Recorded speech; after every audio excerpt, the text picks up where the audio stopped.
When I first got started making YouTube videos, needless to say, my thumbnails look like hot garbage. But we all know the importance of a good thumbnail helps entice people to click. Now, one of the things I invested in to make better thumbnails is a Sony 35mm f1.8 lens. This lens allows me to get a very great looking image. It's a very sharp lens and it has a low aperture that gives me the blurry background when something is in focus.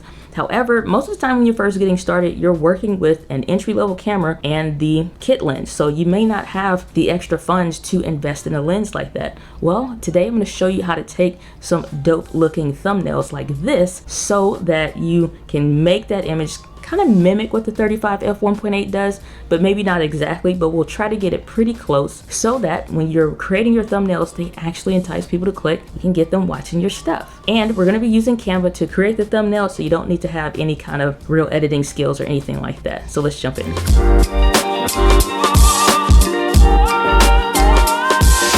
So if you have your camera and you have your lens, the one thing that we want to do for sure is make sure that we're lighting the setup and the environment with the way we want the image to kind of come out and look. We don't want to have to do a whole bunch in Canva trying to fix stuff. So if you don't have a lighting setup, it's a video that I did on the channel already that goes into some lighting setups, even some of my recommendations. So you may want to halt and try to go that route first before you dive deeper, because you do want to make sure you have good lights, or work your lighting situation out with natural light. So this is a given in this video. So because the 35mm f1.8 lens is off limits to me, I need to now kind of deconstruct what goes into the thumbnails that I make, which is 1, an image that's in focus, and number 2, a blurry background. Sounds relatively easy, but we have to think outside the box since we're working with the kit lens. So let's hop back over here where I usually take my thumbnails and we'll break this down. So first things first is you want to frame your shot. And basically what I mean by that is you want everything in the screen to be visible that you actually want visible. We don't want to have an image that's super distracting. So if there's any clutter that you can move out the way, you want to make sure that you do that. I usually try to hide it in a corner of my office so that it can't be seen. But when you're framing your shot, you just want it to look natural and normal. So I'm gonna click over to the photo side of things on my ZV-E10 because I want to make sure I'm taking a picture and not starting a video. Can you take thumbnails from pictures? Yes, but not as high of a resolution or quality as you can with the image than just taking a screen grab. So the first thing that I want to do after I switched over to the photo mode is I want to make sure real quick that the white balance is correct. If you don't know how to set the white balance in your camera, there's a video I did on the screen that will take you to it on the Sony cameras. It's super duper easy to use, but you will need a gray card. But I know that the right temperature for the settings that we use on the Sony cameras, and just for my skin tones and everything that goes into that, is 4700 kelvins for this room.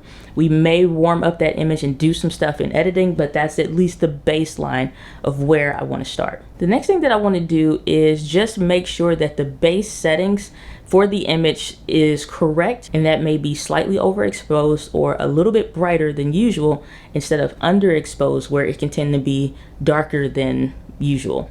So I want to look at the multi-metering mode here, and it's telling me that I'm fluttering between almost evenly exposed to negative 0.3. So because on the kit lens, the lowest of the aperture that I can get, which is this F number, to either make the image have everything in focus or be very blurry, the lower this number is, the more things that are in focus, but also the more light comes to the sensor. I did a whole breakdown on this video on the screen since I don't want to get too technical here, but this is not the number that I want to care about for blurry backgrounds, because I want to do a couple things here, which I want to take a shot where everything is in focus, and then I want to take a shot where everything is blurry, but it's kind of hard to achieve on a lens where you can't get a blurry background. But that doesn't apply in this case. So let's take the clear shot first, but I'm gonna bring my ISO up just a little bit from like 800 to maybe I'd say 1200 on here. That puts me a little bit overexposed, fluttering a little bit overexposed of plus 0.3. So the more I am to the right in the positive, the more brighter the image is. And I'm just solely going off the look that I want. Nothing of the settings will make a difference for me because I just want it to look of what I have in mind here. The next thing that I want to do is to make this image blurry, but I'm not going to do it trying to use a specific lens. I'm literally just going to defocus the image. The way that you do that is on your camera, you can hit the left directional button if you have your camera set up the way that I do. And so you see all of this stuff that's in blue. All I'm going to do now is twist my focus ring so that things start to get less and less in focus. Now I don't want it to be really crazy super blurry, because it then starts to be unbelievable, like really unbelievable. But I want to take it from the focus peaking and you're seeing the blue images down to, or just a little bit is in focus. So I'm going to go ahead and take this picture. So now that I have that picture with it slightly blurry, I'm just going to turn the autofocus back on by hitting this left directional button, and everything will snap back in focus. So I'm going to take a picture like this with everything in focus. Reason why I want to take a shot with everything in focus and one without is so when I go over to Canva, I have options with the images that I want to use. So now let's say I want to get a picture of just the Joby ball head. I just added this extra leg, so I have something to, one, get my fingers out of the shot so it's not like a partial hand in the shot, which that's okay if that's what you want. But for me, I just kind of want the image because this is kind of flat.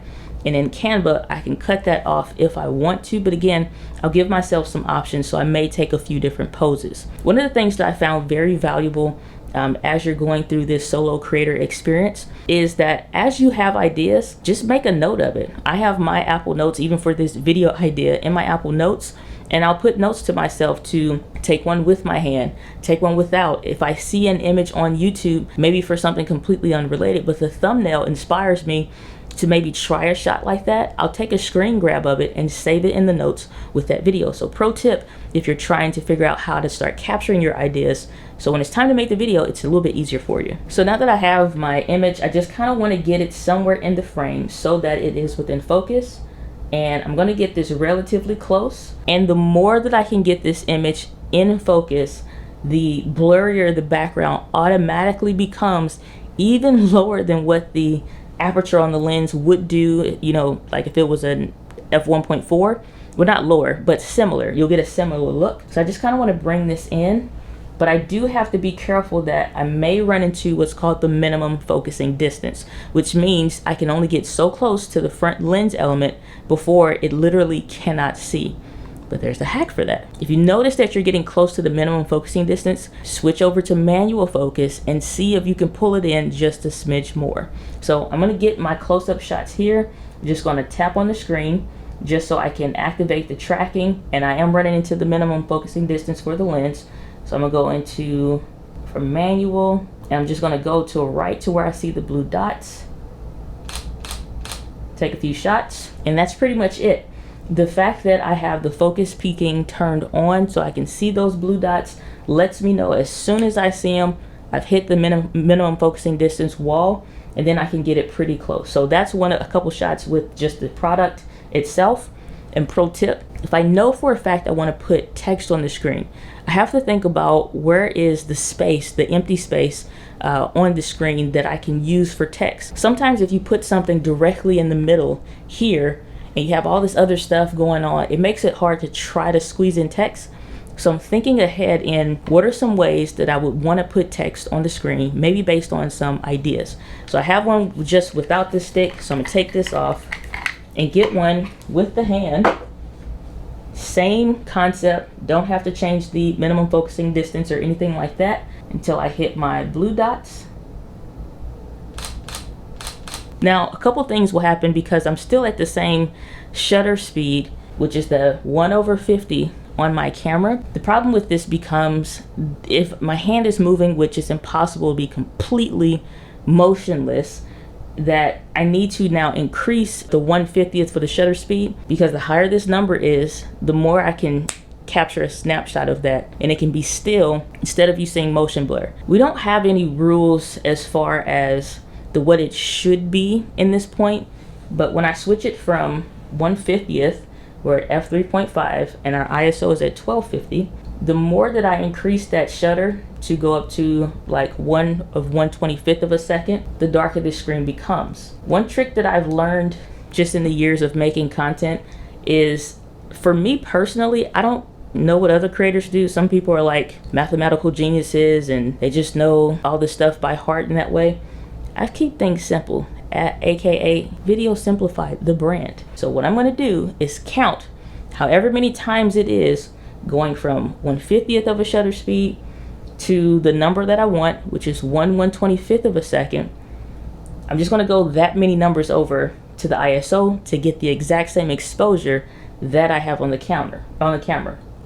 So I'm going to go from 1/50th, so that's 1, 2, 3, 4.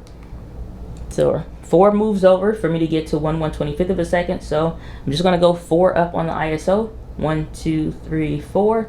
And now I'm at ISO 3200, and the image is exactly exposed, just with the different exposure. Just a little trick that I found to learn to keep it evenly exposed no matter what I'm changing the stuff to. And then if I want to change it back, just go 4 in the other direction. So now I have this shutter speed where it's increased. So if my hand is moving, there won't be any motion blur. Again, just go from the lens out until I see those blue dots. And 1, 2, 3. And then I'm going to put it back on the stick just for good measure, just to make sure that I have that same shot, but one without, just to give myself options. Let's go right here. See the blue dots? Now we're done with the image side of things, so let's hop over to the computer. Now, I've loved using Canva a lot. It's been something that's really helped to amplify everything in the business, and it's really grown over the few years to just honestly be something that was for beginners to even some professionals enjoy some of the tools that they have built in that we're going to be using today because it makes it easy. There is a free version of this account, but if you are a nonprofit, you're a teacher, or maybe a student, there's a way to get the pro version of Canva for free. It's just a specific page that you have to go to. I'll try to put links to everything in the description. And this next segment is brought to you by Ecamm. They've partnered with us on this series. So if it does make things easier for you to create tutorials and whatnot with Ecamm, getting 2 months free. Use the promo code Diana 2MOS, MOS, for like 2 months. So Diana, the number 2, MOS, if you want to get 2 months free with Ecamm. And throughout the series, this creator series, I'll be sharing with you and giving away 1 whole year of Ecamm live. I could literally go on about this, but let's dive back into the tutorial. Get your free 2 months so you can start creating content. Let's hop over to the computer. So over here in Canva, I have a lot of things that I use already, and we have existing projects and the like. They did update the interface. So if this is new to you, don't fret. You can go over here to your projects, and that will take you over to the designs and stuff that you've made when you click on the design tab, but I've already opened that up just to save us a bit of time. I love Canva because it allows us to drag and drop things. Now, if you're new to Sony, and you're looking for where your photos might be that's different than the videos, we don't have any videos really recorded here. We'll have a few on this SD card, but you'll go to the DCIM folder, and then it'll have a number series, and then this is where you'll find your specific photos. Again, we're not doing anything video, but let's say you took a snapshot from the video, you go to private, M4 root, then to clip, and then you'd find your video files over here. So I don't know why Sony made it this way, but of course things have to be complicated. Well, because why make it easy? It just wouldn't make sense. So the first thing I want to do, first of all, before I start just uploading a bunch of stuff, I just want to start going through what images look pretty good of the ones that I took. So these are our blurry, already blurred background images. So I'm just going to click on upload over here. And because we can drag and drop these in Canva, it'll automatically do its thing, and we don't need to wait for that. Now I want to go and look for the image where kind of everything was in focus. And you don't have to scroll through clicking the mouse, but I like to. So this is where everything was in focus. And so this gives us another option, even if for not to be used on this thumbnail, Canva will save all of your images and stuff for you. So it's like a free cloud storage a little bit. There are some limitations on the video and photo file size. You can always find that here. So you do have to be concerned with that, but our images are fine as JPEGs. It'd be different if it was like raw images. All right, so we have our Joby. This one's a little out of focus, so I didn't quite nail that one. And then these are a little bit out of focus. This is why I took the other images like, okay, well, let me take it here. If I nail it, great. And if I don't, let's try to save ourselves some work. So when we come over here to make the thumbnail, we don't have to get back up and go into trying to make the thumbnail better again. So this is getting closer. Let me see if it's one where my hand isn't. Okay, so this one I'm just looking for the letters and stuff to be in focus. So I'll drag that one over because that one's a good one. Then just cycle through a couple of these. That one's a little soft. That one's pretty good. All right, cool. And even though they're back to back, it's just the small micro adjustments to making sure that I was getting it as close to right as possible. This one is a little bit closer, but it's still out of focus. And sometimes you get it, sometimes you don't. It would be smart to go and review these in your camera, and like you can use the magnification to zoom in, but I pretty much have the shot that I want and enough to work with. Ideally, again, like when you're shooting the B-roll, you want to get as much as you can, or product images at this point, or whatever that thing is. Try to get as many options and variations so that you have options. And so that's basically all I was doing here, was creating options. Didn't find any in here where it wasn't too terribly soft, which is slightly out of focus. So over here in thumbnails, we have everything that we would want. We even have the portion of this series that kicked it off, the masterclass for the video, created the thumbnail in here, and a couple other ones as well. So this is another image that I did take with my, I think either my 35 or my Sigma 16, purposefully, again, out of focus for the reason that we're going to use this right now. Duplicate this page just so I have one to work with. And the first thing that I want to see is, can I take one of these existing shots? And you see the coloration and stuff is real off. That's because it's copying from this other image. So what we'll do, we'll delete. We'll just drag and drop this image over. As soon as it snaps to the grid to fill the frame a bit, that's all I'm looking for. Now, you wouldn't believe that the bokeh, or bokeh, is, it's really pronounced bokeh, but whatever, is the same. Like, you see how just nice and blurred that background is? It's because this image is in focus. It's the closest thing in the image, and it's prioritizing that. So what we can do now is we want to add a little bit of coloration and whatnot. Honestly, I'm satisfied with the way that this looks, but I'll show you why we took some of the background images without it being there, just in case. I do want to brighten it up a little bit, bump the contrast a little bit, hit the saturation. I want it to be really punchy, but not weird. Like, I'm at 21, 23, somewhere like over there. That's really, bizarre looking. But I do want it to be just a little bit extra. Now, they do have this blur option on here. Sorry, I'm in the way for you all. I meant to move myself over. And with the magic of Ecamm, I don't even have to do this in editing. This is in real time. And so I can adjust the saturation and stuff, but they have this blur icon here. So here's why we took the image that's similar to this one down here. So whether or not we have a lens that gives us a blurry background, we can literally create one, just thinking out of the box and being a bit more creative. And so if I want it to be blurry, I'd go further over here, but that just tends to be extreme.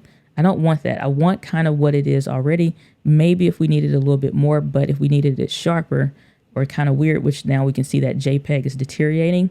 It kind of looks like it almost has holes punched through it. That's not what we want either. But you can push it just a smidge to get it a little bit sharper, just going a few numbers over. So we'll say right about now, maybe like a 5, just for taste. Now, if you want to warm the image up, again, you can add some more warmth to it, or if you want to cool it down, you can bring it further over here. I enjoy the warm vibes, and I'm for that. It all has the clarity. Again, you start pushing stuff a little bit too much, it starts to be really, really weird. But I just tend to add like a little bit of sauce to it. Nothing spectacular, or how do you know which one you want to do and move? I just play with it, look at it, see what you like and see what you don't like. And so as I'm moving things over, if I move the shadows down, it gives me the darker. And I can kind of pull some of that blacks in a little bit. Maybe and brighten it up a little bit more. All right, so that'll give me something, at least a starting point to work with. Just a smidge. Is it perfect? Absolutely not. But, and could we have done a better job? For sure.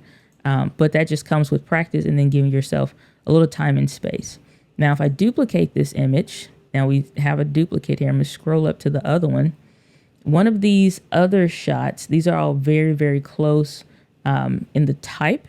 But what I can do is drag and drop that image right on top, and it copies and pastes the exact same settings. So if I brought in the image where it's, did we bring in the one that was all blurry? Just take a look. Yep, so that one's a little bit blurred. So if I brought this image in, all of those colorations and settings and stuff copy over.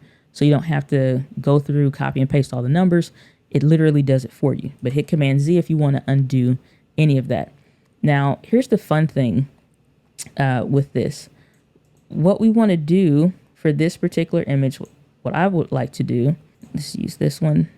What we're going to do is cut this image just a smidge. And if you go up to edit image and the background remover, this is included with the Pro plan. That's why you'll see like those crowns. Those are ones that are included with the Pro plan. But Canva is super smart with being able to cut out the images that you want in this particular photo or whatever the dominant thing is. And like already, like if I slide this over, this is a perfect cutout, near perfect cutout. If I wanted to cut that line right there so you can't see the handle, I'm not against that in this particular image, then we can do that. But this is a perfect cutout. I could drag it and drop it to a bunch of other stuff. I'm gonna click apply to save this. And then what I would like to do is copy and paste some of those settings over. And if you want to see what those things are, just click on the original image, click edit image, and then you'll click the see all, and you'll see all of the numbers that you're using for your settings. So like 14, 11, 16, and whatever. What I'll just do really quickly, because I don't want to mimic it exactly, but I will bring the brightness up just a smidge, and we'll adjust this similar to what we had. Doesn't have to be exact. I just want to add a few things just to add a little bit of difference in it. Let's go a little bit darker there. And so we have this image right on top, but this is one of those ones where it's slightly different. Drag and drop it down, something pretty close there. Key thing here, I'm gonna hit down the Alt or the Option key and then just slide over, and that'll automatically create a duplicate. So I'll have two of these.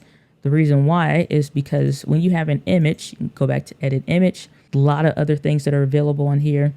I like to use some of the interesting things like the drop shadow or the glow. So if you want an image to have a ring around it, for example, you can take one of the images and we will hit it again. Let's add white so you can actually see what that is. Let's put it over here and you'll get that little bit of a glow. You can make the size bigger so that the glow is more pronounced. And the reason why we wanted that extra version or the one we're working with now is so if we did want to kind of have it pop off the screen, we could. And all I would do is just continue to stretch that out to kind of work with it.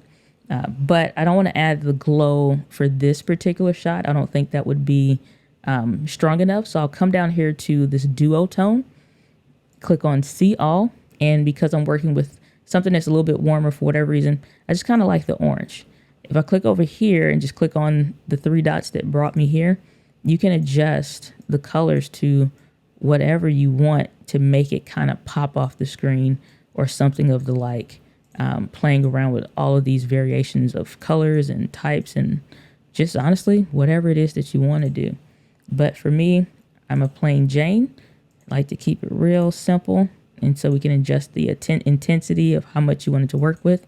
But I'm just going to let this be a little bit of a background image and just cover over that second one and really make it pop off the screen. Or what we could do in this case, again, because let's say we're like, okay, the image in the background looks fine, but we want to work with getting that 3D kind of a pop, if you will.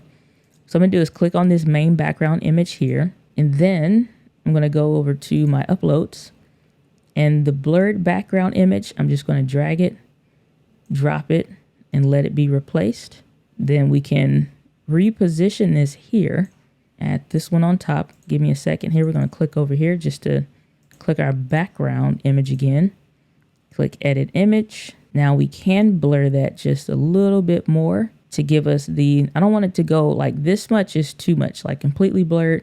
I still want you to see a little bit, but not a lot. So I want to give the impression that we have a better lens than just the kit lens. So about 5, 4 or something like that mimics pretty much like what we had before. Take our second image, drag it over the top. And I just kind of like to have it hover a bit. You can do this with the outline. There are a lot of different tools. This is just one of the ways that I like to do it, just depending on what you want, just because I don't always want it exactly over. I just want to manipulate the depth. You may want to adjust the rotation of it some, whatever you want. It's really to taste and what your imagination is. And there's nothing wrong with how you imagine your images and your thumbnails. This is a little off, may not be perfect. Something like yay big here. So something like that there. So once I have this, the way that I'm kind of wanting it to go, make my slight adjustments. And if you hold down Command, it won't just kind of like snap to a position, let the mouse go, and then let Command go. You can keep it set in the order that you want. Now, the last thing that I want to do is finally get this right and everything move around on me. So I'm going to select it all, select Group, and then this all will stay the way that it is as one whole unit. It won't move separately, and then I'm going to hit the lock button so that it doesn't move at all. And that way it stays in the position that I want. Then what I usually like to do is, because we have a usual style of how we make the thumbnails, I'll just continue on with maybe previously whatever it is that I use, hit Control, come down here and click on the new project. I'm going to hit Paste. And then if this was the menu systems video, which it's not, I would use that here. And then Bob's your uncle. Well, maybe he's not. Move that over yonder. And then we could kind of just play with adjusting this. But more or less, oh, that's too far to the thing. Tilt you just a smidge. Alrighty. And of course, I could change the text and all of that. Move things over just so it fits together a bit more. I'm not doing anything to select everything. I am just highlighting it, as you see with the dragon with the mouse. But let's say that was the text and everything that I wanted. Whatever it is that you're looking for, you can go over here to Elements, type in the search. If I wanted to type in arrow, then I have all of these variations and the types of arrow. A lot of creative stuff that you use. Like, let's say if I like the blue one and you wanted to do that, I can check the one I have, hit Command X. And rotate this, again, just for a wild example. You can stretch it all the way that you want to, and the way that you kind of get it going through, in and out of text. When you click on something, you have the position to bring that forward and going through this image as if it was layers to what you want. But if it was something like this and I kind of wanted it that way, I could, or just hit Command and Z until I get my original arrow back. And we're right back to where we left off at.